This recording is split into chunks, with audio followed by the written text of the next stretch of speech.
एक बार प्रेम से बोली शिव गुरु महाराज की जय।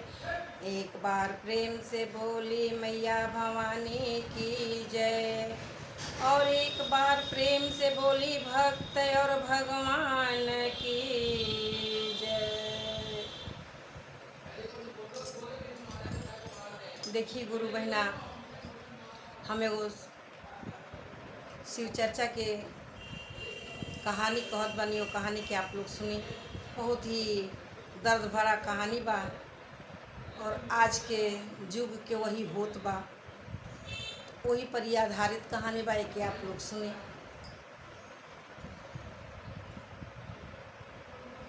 एक जानी रहलिन मियाँ बीबी, उनके बहुत गरीबी की स्थिति रहे गुरु बहना। उससे इतना गरीब रहलिन कि का कहे के। भगवान उनके 3 गो औलाद भी देले रहलन, लेकिन गरीबी चरम सीमा पर रहे। वो अपने गरीबी के मारे कहीं कुछ कर ना पावस, लेकिन शिव जी के भक्त रहलिन। इतना बड़ा भक्त रहलिन कि गरीबी के रहते हुए शिव जी के ना छोड़लिन कभी भी। कुछ दिन बीतल, लड़का भी छोटे छोटे रहलन गुरु बहना, और उनकर आदमी स्वर्ग के सिधार गईलन। बच्चा भी छोटे छोटे रहलन। गुरु बहना सोचत रहलिन कि कैसे हमार नैया पार होई है शिव गुरु।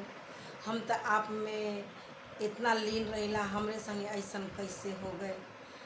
तो शिव गुरु का महिमा जब रही तो एक बाल बांका भी ना होई। शिव गुरु उनके ज्ञान देहलन और कहलन कि मने मने सोचे लगलिन कि हे शिव गुरु, अब हम का करी और कैसे बच्चन के पाली। तो गुरु बहना अब सब अपन लाज छोड़ के और ये निकल गईलिन काम पर। काहे कि बच्चा छोटा छोटा रहलन, उनके पोसे के रहे। देखी गुरु बहना, अगर माई ना रहीहन और बाप पर बेटा पोसे के पड़ी तो बाप के बस के नहीं खे। अगर 1 मिनट खातिर बाप नहीं खन तो माई कौनो विधि बेटा के पोस लिहन। और वही बेटा एक बार जाके माई के नेकी के भुला दिहन, ये भी हुई। लेकिन माइये होलिन। बेटा तक अपन फर्ज के ना निभाइहन, लेकिन माता कुमाता ना हो सकेलिन। इस कहानी में आपकी यही दर्शाई और आपके समझ में आई। आप लोग लास्ट तक सुनो। ये अपन घर से निकल गए और अपन गुरु बहना ये लोगन, इनके लोग लगलन कहे कि कैसे अपने बच्चा के पोसबो। तो कहीं कोनो काम धंधा पकड़ ला जोने से कि तोहार रोजी रोटी चलत रही, बच्चा भी पोसा जियन। काहे कि तोहार आदमी भी नहीं खन। भी का कैली के 2-4-10 घर पकड़ लेलिन, अपन चौका बर्तन करे लगलिन। कोई के खेत खरिहान में काम करे लगलिन, तो कोई अनाज पानी कुछ कुछ इनके दे देते रहे। गुरु बहना ओसे बीतत बीतत लड़का सियान हो गईलन, पढ़े लगलन, शादी लायक भी हो गईलन।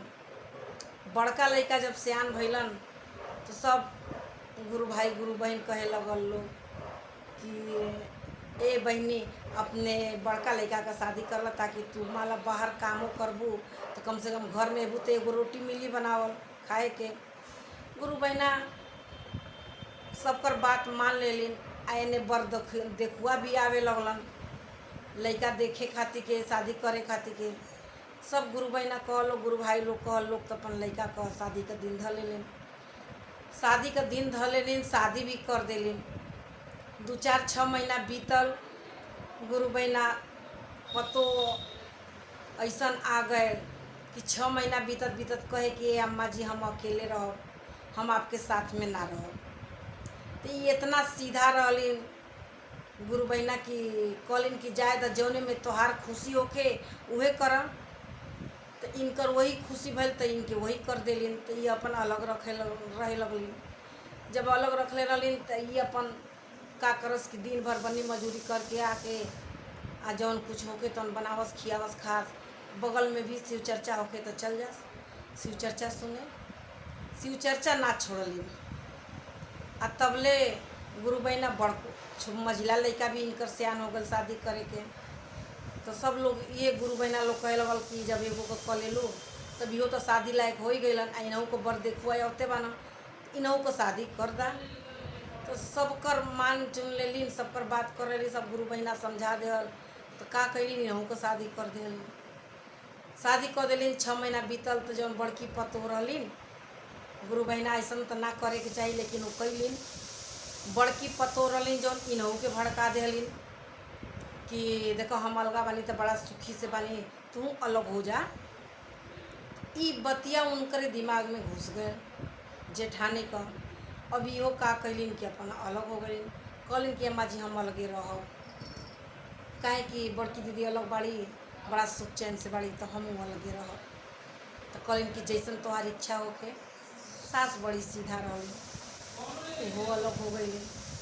ओकरे बाद शिव चर्चा के ना छोड़ली, शिव चर्चा के ना छोड़ली, तब ले अपन फिर बनी मजूरी करत रहलिन। तब से इहो लड़का सियान हो गलन तीसर को।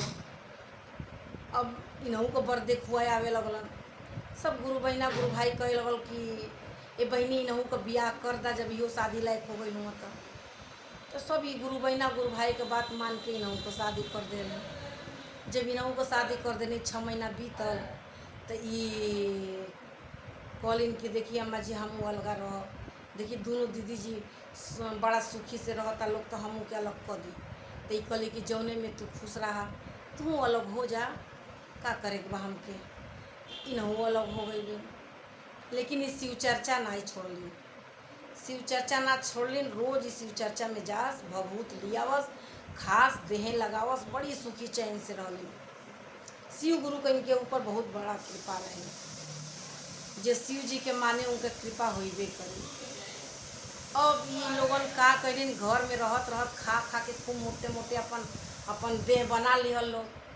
इतना देह बना लिहल लोग कि इन लोग के चल फिर ना जात रहे।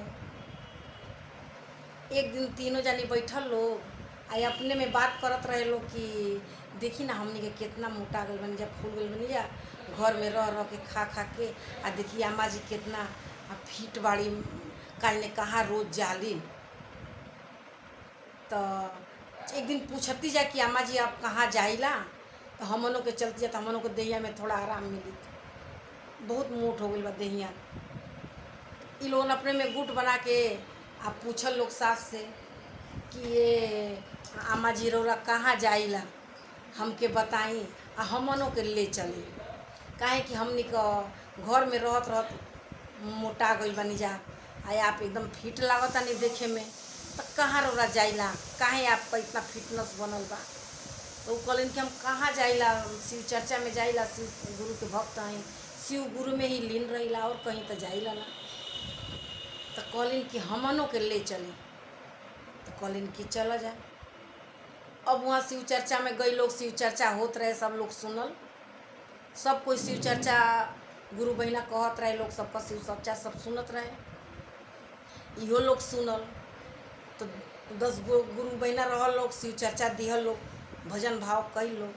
तो कहल लोग कि ए अम्मा जी रौरो भजन गाई। जितना गुरु बहना लोग रहे कहे कि हमनी के तो इतना गावतन जा, एगो अम्मा जी रौरो गाई। तो कहलिन कि हमके गावे के कहत अड़ू जा, तो चलो हमू एगो गा देते हैं शिव जी के भजन।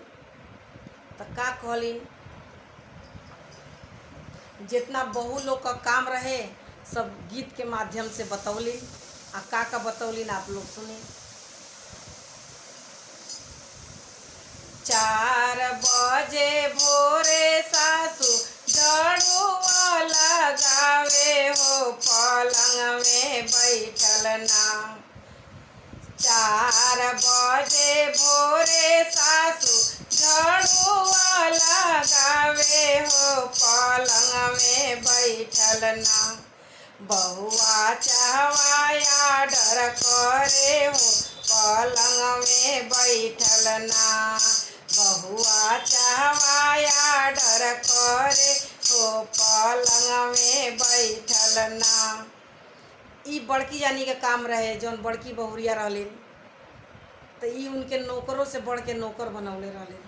सवेरे अपने उठ जास, और इनकर जौन गुरु बहना का काम रहे झाड़ू पोछा लगावल, इनकर सब काम करल। आ ऊ उठलिन तो बेड पर बैठ के कहत हैं कि ये अम्मा जी तनी चाह दी। तो उनकर कीर्तन तो बता देलिन। अब ऊ उठलिन तो मझली जानी के सनकियावे लगलिन कि अब तो तोहार नंबर बा, देखत तोहके का कहेलिन। तो फिर कहलिन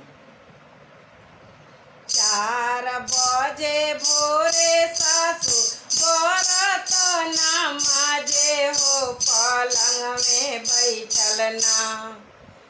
4 बजे भोरे सासू बरत नमाजे हो, पलंग में बैठल ना। बहुआ चूड़िया खाना खावे हो, पलंग में बैठल ना। बहुआ चूड़िया खाना खावे हो, पलंग में बैठल ना। ये अपन जितना काम रहे ई सुन लेलिन। अभी छोटकी जानी के सनकियावे लगलिन, देखा अब तोहार नंबर बा, तोहके का कहेलिन। तब फिर कहलिन का कहलिन सुनी। 4 बजे भोरे सासू, 4 बजे भोरे सासू लड़ी का खेला में हो, पलंग में बैठल ना। 4 बजे भोरे सासू लड़ी का खेला में हो, पलंग में बैठल ना।